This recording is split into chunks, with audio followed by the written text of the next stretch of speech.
Just when you thought today's Iran story was straightforward, there's a twist. Hours after the US and Iran wrapped up what both sides called a good start to nuclear talks in Oman, the United States hit Iran with a fresh round of sanctions. The target? Iran's secret oil shipping network, known as the Shadow Fleet. This move tells us something important about how the Trump administration is handling Iran. Talk peace, but never ease the pressure. US and Iranian officials completed their talks. Iran's foreign minister called it positive. President Trump said discussions were very good and more meetings are planned. Then, just hours later, the US Treasury and State Department announced new sanctions targeting 15 companies, 14 oil tankers and 2 individuals, all connected to Iran's underground oil trade. The timing is deliberate. The message from Washington is clear. We'll negotiate, but we won't stop squeezing your economy. Let me explain what a shadow fleet is, because this is fascinating. Because of US and international sanctions, Iran can't openly sell its oil on global markets. So they've built a secret shipping network to get around these restrictions. These tankers, usually older ships, turn off their tracking systems so no one knows where they are. They constantly change their names, flags and ownership papers to avoid detection. They do ship-to-ship transfers in the middle of the ocean to hide where the oil came from. And they deliver Iranian oil mostly to buyers in China who will accept it at discounted prices. This underground network makes Iran billions of dollars every year, and that money funds Iran's nuclear program, ballistic missiles, proxy groups like Hezbollah and the Houthis, and internal security forces that crack down on protesters. The US wants to shut this money pipeline down completely. The sanctions announced today targeted companies and ships across multiple countries. The most notable target is an Indian company called Elevate Marine Management, based in India, and its director Akash Anant Shinde. Why them? Because they managed a tanker called the BENEDICT that carried Iranian oil on at least 3 separate trips between September and November last year.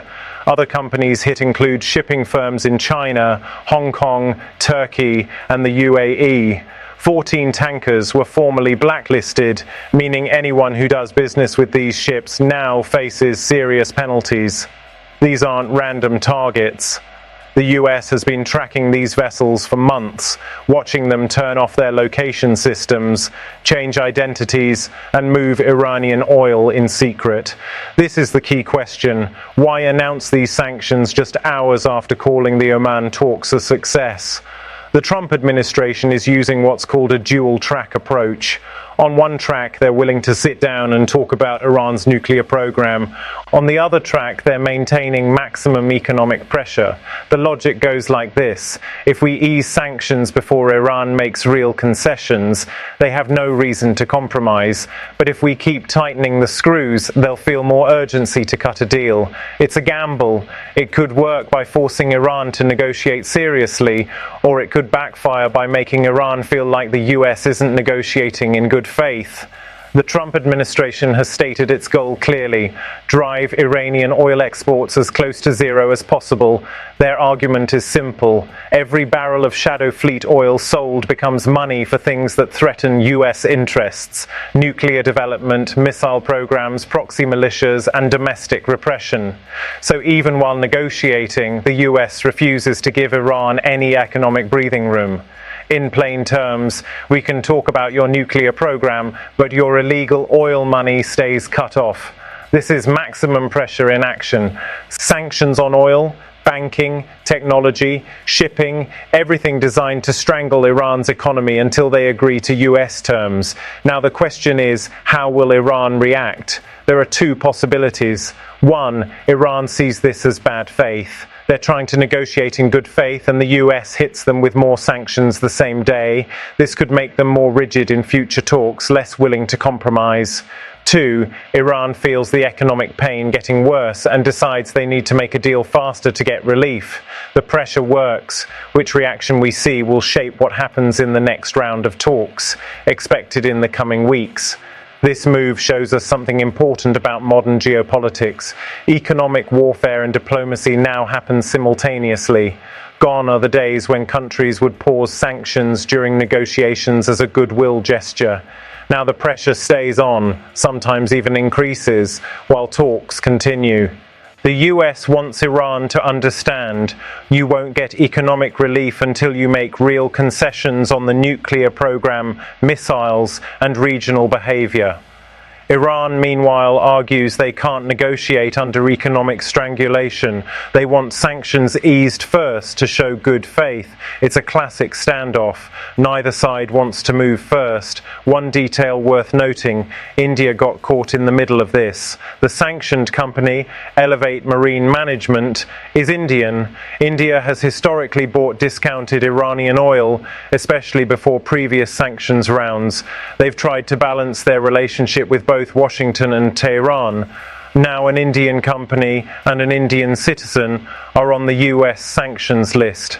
This puts New Delhi in an awkward position. They'll need to enforce these sanctions or risk their own economic ties with the United States. It shows how US sanctions on Iran ripple outward, affecting countries that aren't even directly involved in the US-Iran dispute. The coming weeks are critical. Both sides agreed to continue talks after consulting their capitals. The next round could happen as early as next week, but Iran now has to decide, do these new sanctions make us more or less willing to compromise? And the world is watching the shadow fleet. Will these sanctions actually reduce Iranian oil sales? Will other companies get scared and stop handling Iranian cargo? Or will Iran find new ways around the restrictions? We'll also watch for any Iranian response, either through their proxies in the region or through their nuclear program. If Iran accelerates enrichment in retaliation, tensions could spike again quickly. So here's where we stand tonight. The Oman talks ended positively. Both sides want to continue, but the US also just tightened the economic noose on Iran's main source of revenue. It's a high-stakes balancing act. Talk peace while waging economic war.